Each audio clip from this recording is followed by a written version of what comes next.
So diri no, unahon ta sa settings, okay? Unahon tang settings. Nanay version din mga guys. Actually, yung version is nanay sa 1.1.5. Ako lang ni karon ni edit. So, ang atong system is customized.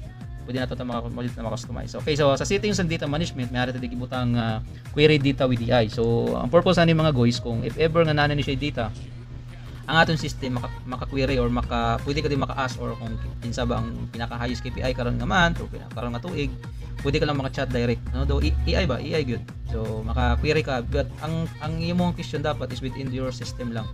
Mawala na siya para at least mabasa niya. So karon hindi pa ta maka-ask direct question kay wala pa ni siya data. Okay? So next is ang aton UI customization. Ang UI customization, so diri ni siya ga-connect, okay? Sa Duke Studio. So kung ganahan mo nga mag-create og performance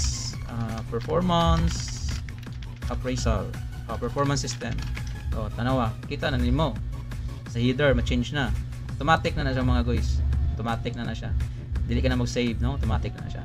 So ako ni try butangan og NIGPA na roving ITS. So naman ta sa information, no? Technology. NIGPA roving ITS performance. Area performance. Okay? So, then nato diri custom version string. So ang custom version string mo ni siya ang ginatawag nga diri sa baba, ang versioning. So actually is naa na sa 1.1.5. Okay? But prayo ani sa kaning developing mga guys, daghan ko kayo na agyan o daghan ko kayo na create ng mga HTML coding lang. So from HTML coding no nagbalin ko sa kaning React.js kag Node.js sa kaning Tailwind kag ang atong library nga kwan. Okay? So disclaimer lang mga guys, dili ta programmer good. Okay, but natay other way, no, to create a front-end design, and then and then publish sa imong local computer, and then pwede na gyud nimo magamit ang imong system nga create based sa imong gipaminsar o ang imong gipang kung sa imong ginahuna-huna. Okay, so mao na ginatawag nga kung sa imong ginahuna-huna nga system, pwede mo gid ma-visualize pagawas mo gid or usa na imo gid siya ma-create, no, dire lang sa karon nga bagong mga technology kanang AI. Okay, so dire next is ang color theme. Nata di accent color. Ang accent color mo na sa mga font kag ang background. So actually is functional ni tanawa mga guys. Okay, kita ninyo ang changes sa mga text pag sa hover. Okay, so try ta red, and then ang atong background try ta og blue. See that mga idol, mga guys, see that. So no, mao na atong system, no, ma-customize na ibang mga text, ang hover, ang iyang background. Okay, so next is pwede ni siya nimo ma-reset, balik sa nimo sa default. Okay, pwede siya balik sa default, and then siya notification diri sa dalom, no, gagawas.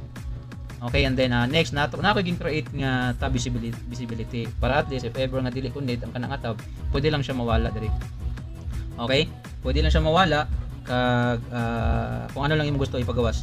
So pwede kasi na ang employee gusto nimo walaon, per record kana tulo na lang ang leave ug ang kung ganahan ka nga service list lang imong pagawas, pwede sad mawala tanan. Okay, kay karon, no, pwede na siya ma-customize. Okay, wala na siya save, automatic na siya. Okay, kung mo na siya i-refresh dire, amo na siya gyapon dira settings. Okay, so ang aton save na to, nag-change na ta sa NIGPA roving ITS area performance. Okay, ang custom version is string 1.5. So aton ni siya ibalik ang mga tabs, and then natay ginatawag nga chart layout. Gimbutang ko nga chart layout is natay compact kag full width. Okay, compact and full width. So ang purpose ni sa compact is that nga makaduwa siya ka column kag ma-maximize ang iyang space, and then the full width is isa gyud na kana full width. Okay, full width na siya. Okay, so naka full width. Okay, but ang compact is na siya ikuan mas okay ang compact, 2 charts per row, and then full width 1 charge per row. Okay, so next features sa akong gibuhat ng system is the backup reminder. So kani mga guys, akong gini siya ginungod nga mabutangan og backup reminder kay para at least ma-notify ko, no, or ang user nga need ko na mag-backup sang iyang data para at least if ever nga makurap or dili na ma-retrieve, na ako'y backup. Okay? So amo na siya. So na ako gibutang diri nga reminder nga every 5 minutes, every minute, every 15 minutes, every 30 minutes, every hour, daily, weekly, monthly. Okay? So makita diri ninyo mga guys diri sa kilid ang yellow nga notification. Actually mao na siya. Kung ako na i-click, buti nga nun ga remind na sa ako nga dapat ako mag-backup ng data. Oh, kana. Backup now or remind later. So click ng backup now, magawas na dayon ang pop-up. So amo ni siya mga idol.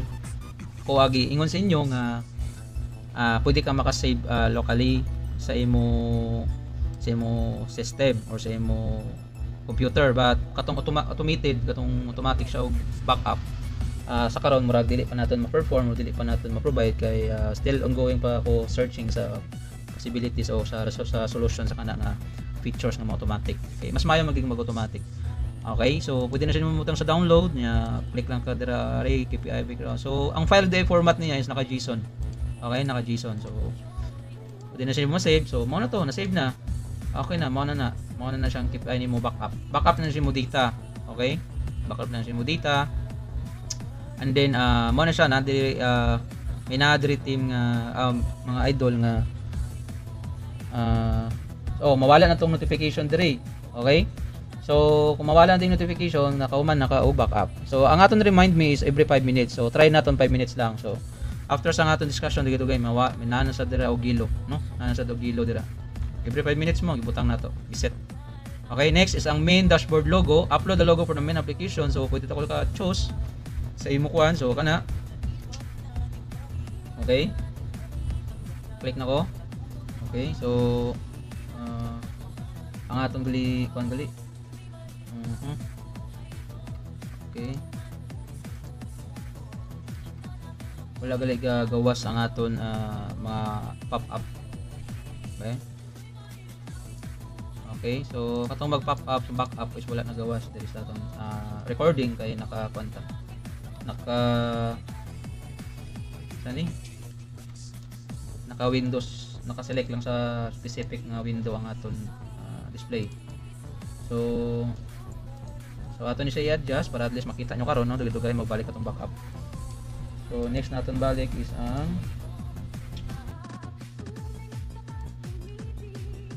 hello mga guys no, balik ta. Okay, so okay na, nakita na nakon mga guys no, paano siya ma-set up diri sa OBS Studio. Okay, so mo to no, after actually is pag click naton diri no sa every 5 minutes magawas na diri ang kanon ng yellow. Okay, so balikan ta lang na siya no, balikan ta lang siya katong yellow diri nga mo notify to remind nga need na ako mag-backup. Okay, so diri na lang para makita nyo ang ga-pop up no, ga-pop up functionality sa aton system. So main dashboard logo, so diri na siya mga guys na sa babaw no, mag-create logo, mag-select sa logo kana kita na ninyong pop up. So mao na siya mga guys, kung if every time nga mag-backup sa imo data need kini mo mag-export manually para at least naki-backup. But if ever nga dili ka maka-backup and then ma-close mo ni ang browser no, but wala ka naka-backup manually, is ang data is naragyapon, intact ragyapon ang data pag open nimo sa system.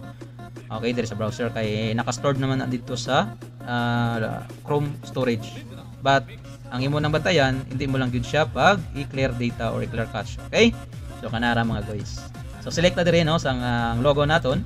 Alright, so main dashboard logo updated. So kana mga guys, sa babaw updated ng aton logo, and then kani mga guys, na performance scorecard PDF branding is sa scorecard ni siya kay may gibutang ta no, or making provide tang summary of performance scorecard para makita tanan. Tapos sa dalom may sa footer na siya depende nimo kung ganahan ka nga imo ang branding lang. Okay, so butang pa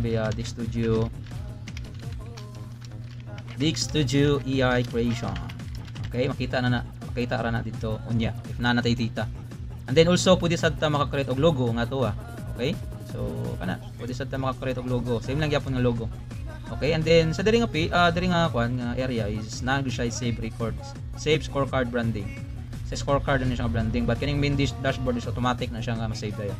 So click lang na ni save para at least ma-apply or ma-submit or ma-update no ang aton performance scorecard PDF branding. Kaya ang PDF is PDF file lang siya nga pwede nimo siya ma-download. Okay, kag ma-print. All right. So next is the data management. So full application backup and restore JSON file. Save all application data, employees, operational records, settings tanan, no? Export all data with JSON format. Also, pwede sad ta maka-import pabalik. Kay if ever nga mawala nga atong data kay na tungod nga na clear cache or na clear ang imong data browsing, is need mo mag-import para masulod ang mabalik ang imong data. Alright? So pagbalik ka na, pwede ka na maka-continue. Okay? So kanara mga guys, and then natay export report CSV. So naka CSV. Actually CSV is the common ng mga format, no? But pwede man siya gyapon ma-convert sa Excel. Okay? So dire nata di mga selection, employee CSV, attendance CSV, leaves kag ticket CSV. So nasa apat ka option. And then the last one is the danger zone. Alright, danger zone. So unsa man ni mga guys, ang danger zone is ma-clear tanan nga data, tanan settings, tanan ni mga settings, ma-clear tanan pati ang imong data. Permanently delete all application data including employee service list, tickets, meeting, tanan. So pwede sorry kwan lang gali, no? Ang mga data lang mawala, but general UI settings, theme, main logo, app title will not be affected. This action cannot be undone. Okay, so dili siya ma-appeal ang kaning kwan. Ang logo, ang header, name, basta dili lang ma-clear cache ang imo browser. Okay? So, kanara mga guys. Alright. Okay, sa humana ta sa settings and data. So makita ninyo mga guys, no, amo to ingon ko sa inyo nga every 5 minutes, no, mag yellow na diri sa babaw. Alright. So na-remind naman ta nga mag-backup. So ipakita ko na sa inyo mga guys kung paano siya mag-backup. So i-click ta lang ni siya kay every 5 minutes lang to.